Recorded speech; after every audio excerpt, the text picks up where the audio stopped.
여러분 안녕하세요. 성경 속에 있는 진리를 탐구해보는 기독교 강요 시간입니다. 오늘은 제3권 8장 그리스도인의 신앙생활 가운데에 십자가의 자기 부정 마지막 부분 9항, 10항, 11항 인내에 대해서 살펴보도록 하겠습니다.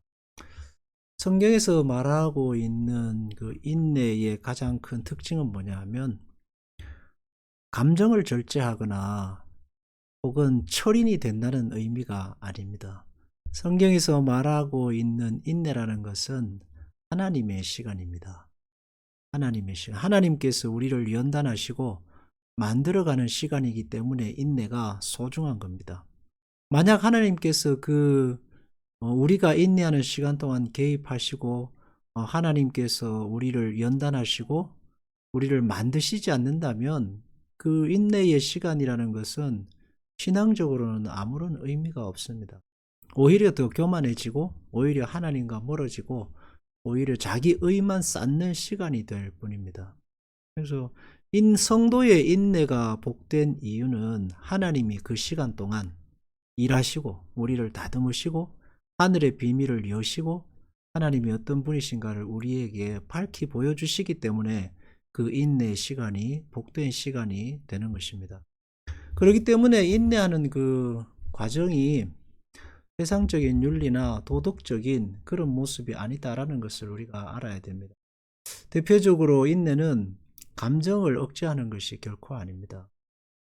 그리고 가끔 그리스도인들 중에 보면 장례식에 갔는데 이제 이 세상의 힘든 삶을 버리고 천국 갔는데 왜 우냐, 뭐 웃읍시다, 장례는 잔치다, 이런 말도 안 되는 그따위 소리를 하는 사람들이 있습니다. 그건 정말 무식한 겁니다. 장례는 슬픈 겁니다. 사랑하는 사람들, 사랑하지, 혹은 또 이 땅에 사는 동안 마땅히 해야 될 그 어떤 의무와 책임을 다하지 못해서 남아있는 눈물과 슬픔, 아쉬움, 가슴 속에 깊이 배어 있습니다. 그리고 떠나보낼 수밖에 없는 아픔이 그 마음에 있습니다. 거기다 대고 천국 갔는데 기뻐하라느니 천국 잔치라니 이따위 소리를 하는 것은 굉장히 무식한 것입니다. 천국 갔죠. 그러나 그것은 가슴의 깊은 곳에 묻어두어야 할 어떤 깊은 비밀이지, 그것을 꺼내어서 막 휘두르고 다니면은 진짜 그건 볼품없는 것입니다. 그래서 우리는 슬픈 곳에서는 슬퍼해야 되고 기쁜 곳에서는 기뻐해야 하는 것입니다. 그래서 예수님께서도 나사로의 죽음의 무덤 속에 가셔서 슬피 우셨습니다. 얘들아 왜 슬퍼하냐, 이제 내가 살려낼 건데 박수치고 기뻐해라, 그러지 않으셨습니다. 그래서 성경이 말하는 인내라는 것이 감정을 배제한 아무런 느낌이 없는 굳은 표정의 로봇과 같은 존재가 되어서 사는 걸 말하는 것이 아니라 그 속에서 펼쳐지는 하나님의 비밀한 시간이 있다라는 것을 말하고 있는 것입니다. 신자가 인내와 절제를 견제하기 위해서 자연히 느껴지는 슬픔과 싸우는 것을 바울은 적절하게 묘사한다. 우리가 사방으로 움켜 우겨 쌈을 당하여도 쌓이지 아니하고 답답한 일을 당하여도 낙심하지 아니하고 핍박을 받아도 버림받지 아니하고 거꾸로 뜸을 당하여도 망하지 아니하고 그러기 때문에 인내하자가 아니라 바울도 몰랐습니다. 그렇게 되는 걸. 근데 그 인내를 통해서 하나님이 그렇게 쌓이지 않고 낙심하지 않고 버림받지 않고 망하지 않는다는 사실을 가르쳐 줬죠. 그러니까 너희도 그 고통과 아픔의 시간 속에서 하나님께 그렇게 가르쳐 주실 거야 라는 말씀을 하고 있는 것입니다. 그렇다면 우리도 똑같이 바울처럼 고통하고 아파하고 원수를 놓고 괴로워하고 과정을 당연히 거쳐야 되는 겁니다. 그 과정을 다 배제하고 이것만 받아들이면은 무미건조한 사람이 될 뿐입니다. 주께서는 자신의 불행과 다른 사람들의 불행에 대해서 깊이 슬퍼하시며 눈물을 흘리셨다. 제자들에게도 같은 뜻으로 가르치셨다. 너희는 곡하고 애통하겠으나 세상은 기뻐하리라. 아무도 죄라고 하지 못하도록 주께서는 애통하는 자는 복이 있나니 라고 밝히 선언하셨다. 당연한 말씀이다. 울음을 일체 배격한다면 주님 자신을 우리는 어떻게 판단할 것인가? 하나님께서 인간에게 주신 그 감정이라는 것은 굉장히 복된 것입니다. 감정은 고통과 슬픔의 시간들을 이겨낼 수 있도록, 잘 견뎌낼 수 있도록 하나님께서 우리에게 주시는 뭐랄까요, 상처를 치유하는 약과도 같은 것입니다. 인간다움의 아름다움을 만들어가는 그런 어떤 순기능 역할을 합니다. 만약 이 감정을 다 배제한다면 인간에게 남는 것은 차가운 지성만 남게 될 겁니다. 차가운 지성만 남으면 인간은 인간이 아닙니다. 감정을 통해서 우리는 지식이 풍부해지고 감정을 통해서 지식이 살아있게 됩니다. 감정을 통해서 그것이 우리 내 몸과 하나가 되고 감정을 통해서 거기에서 살아있는 꽃이 피는 것입니다. 그리고 그것을 통해서 우리가 낮아지고 겸손해지고 주님을 닮아가는 거룩한 존재가 됩니다. 그렇다고 감정에 충실하다 해서 뭐 미움과 증오 이런 걸 말하는 것이 아니라 공동체를 하나로 묶는 중요한 매개체이기도 하고 그렇습니다. 메마른 로버트가 되는 그 성경의 어떤 교조주의에 빠진 존재가 아니다 하는 것을 말해주는 겁니다. 현실의 슬픔과 현실의 인내는 서로 충돌한다.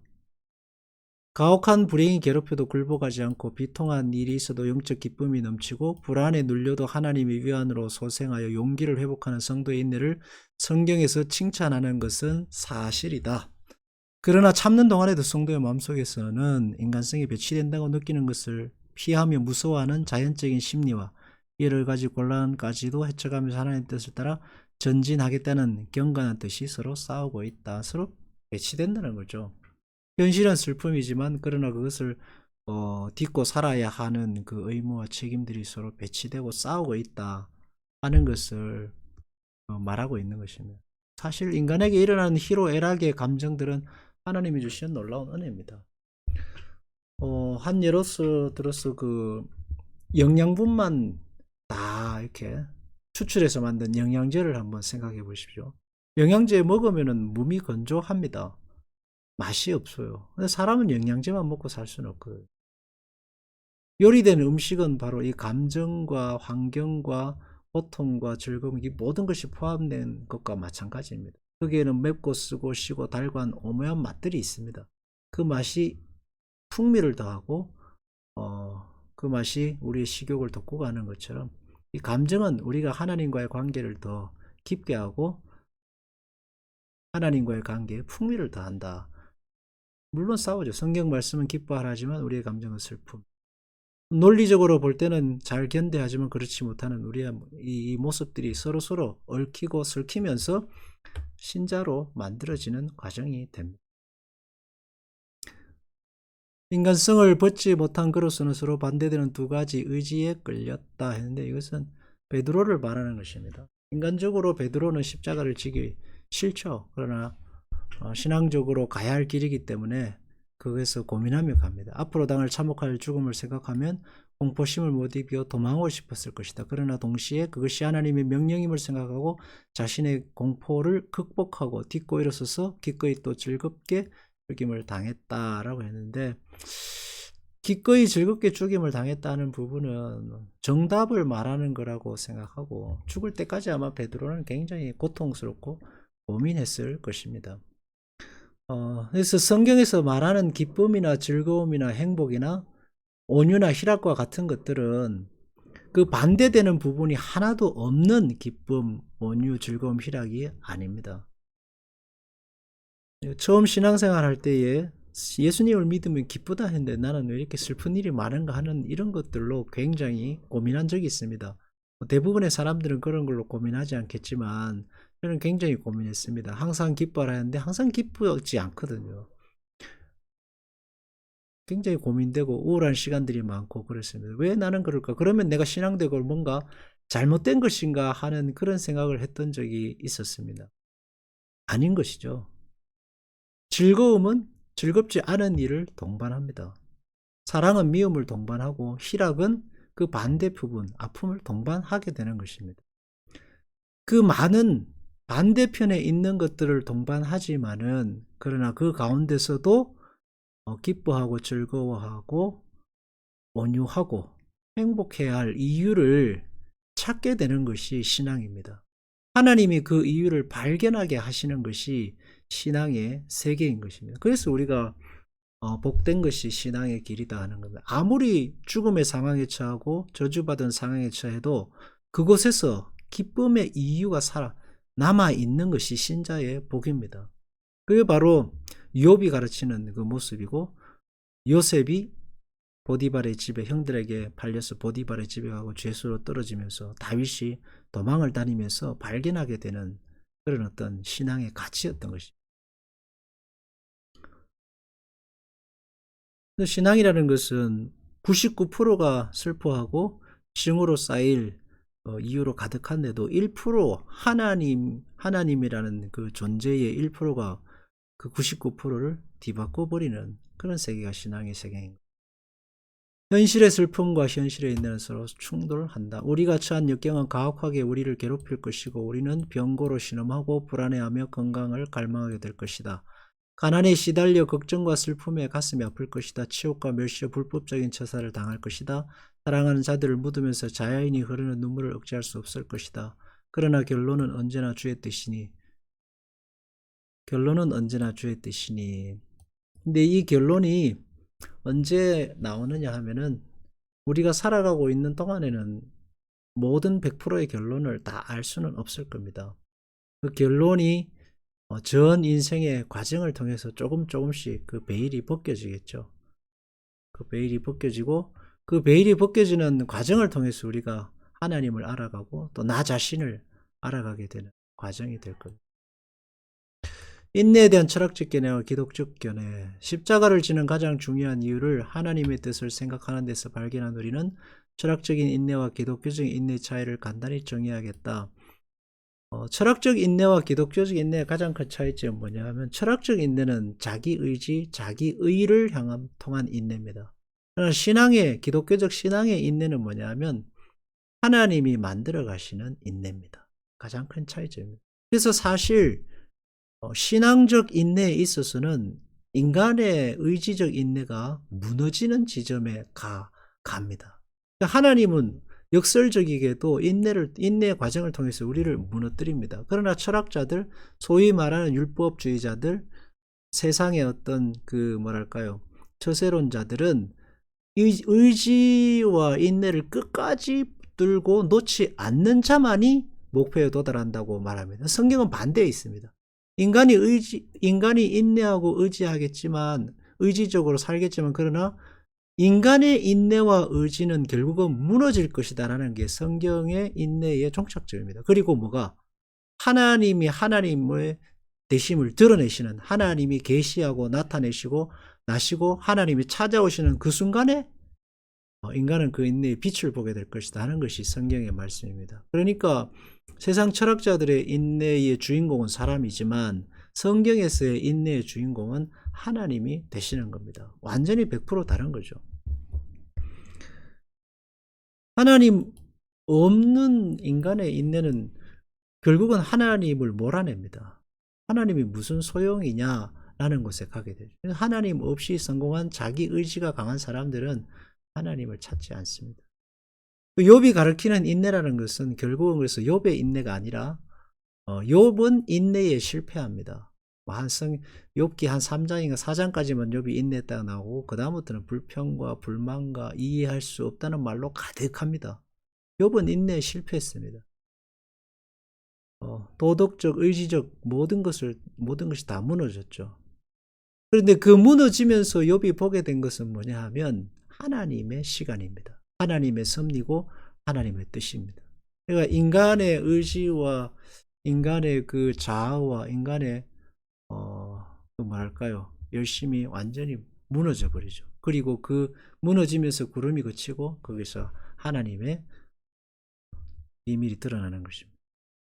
근데 그 친구들은 아직도 거기에 가보지 못했으니까 그들은 여전히 율법과 인과 응보 사상, 네가 인내하고 잘 견디면 복을 받는다, 그런 이야기를 합니다.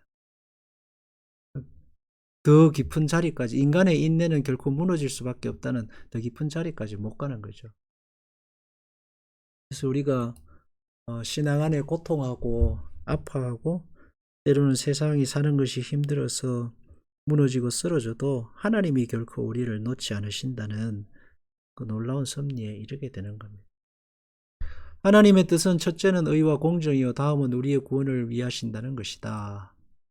정답이죠. 이게 정답이지만 이 정답이 해답이 될 수는 없다. 그러므로 기독교는 이런 생각으로 인내를 권한다. 빈곤이나 추방이나 감옥의 갇힘이나 모욕이나 병이나 근친의 죽음이나 그 밖에 어떤 일이 우리를 괴롭히더라도 우리는 이 모든 일이 하나님의 뜻과 섭리가 아니면 생기지 않으며 질서가 정해놓은 정의 이외에 아무 일도 하시지 않는다고 생각해야 한다. 해서 칼빈은 정답을 이야기하고 있습니다. 그렇지만 그 정답이 우리를 구원하는 것이 아닙니다. 정답은 풀리지 않는 숙제로 영원히 풀리지 않는 숙제로 이 땅에서 있는 동안은 영원히 남을 것입니다. 정답이 그러면 뭘 위에 있느냐? 우리는 정답을 다 알 수 없지만 그 하나님이 이 정답의 비밀을 드러내신다는 그 목적으로 정답이 있는 겁니다. 그래서 욥기가 보여주는 인내의 정점, 하나님이죠. 정답이 있습니다. 욥도 그 정답을 압니다. 그러나 그 정답으로 그 고통을 이길 수는 없었습니다. 이해할 수도 없었어요. 결국은 하나님이 오셔야 그 해답이 그에게 정답이 되었던 거예요.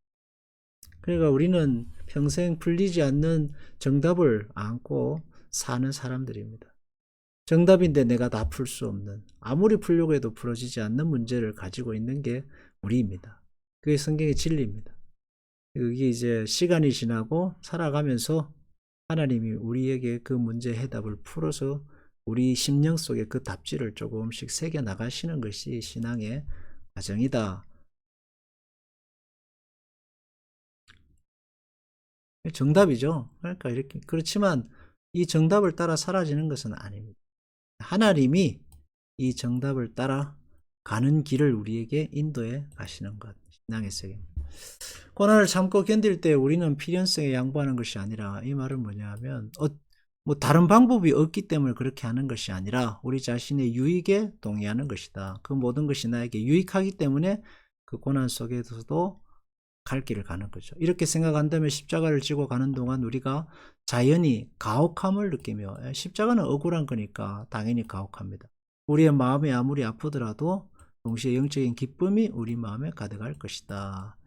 이것은 결과론, 이제 동시에 영적인 기쁨이 우리에게 가득하다 했는데 사실 이거는 결과론적인 견해입니다. 동시에 기쁨이 우리에게 가득하지는 않습니다. 고통이 더 크죠. 기쁨이라는 것은 그 고통이 있는 동안의 기쁨은 신기루와 같은 겁니다. 그러나 그 고통의 순간이 끝나고 나면 그것이 그 신기루와 같았던 1말의 1%의 기쁨이 정답이었다라는 것을 이제 발견하게 되는, 여기에서 감사하는 마음도 생깁니다. 왜? 나는 99%에 매몰될 것 같았는데, 99%의 분노와 고통과 슬픔에 매몰될 것 같았는데, 그 1%, 신기루와 같은 그 1%의 그 신앙이 우리를 거기에 매몰되지 않고 우리를 구원해내는 것을 시간이 지나면 알게 되거든요. 거기서 이제 감사가 생기는 것입니다. 그러니까 칼빈은 정답을 이야기했지만 이 정답이 우리에게 감사가 되기 위해서는 우리는 그 정답을 다 찾고 정답대로 살지는 못한다. 욥의 인내를 어떻게 풀어낼 것인가? 하나님의 1%가 핵심입니다.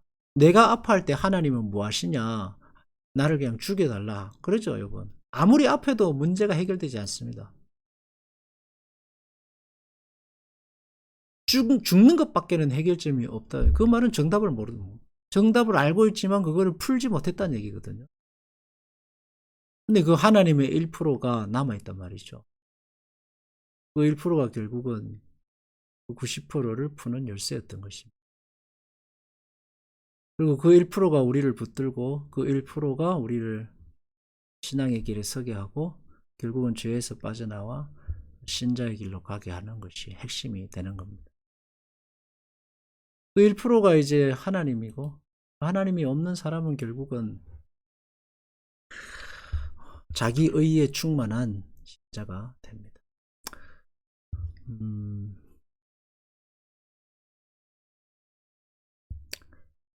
기도하겠습니다.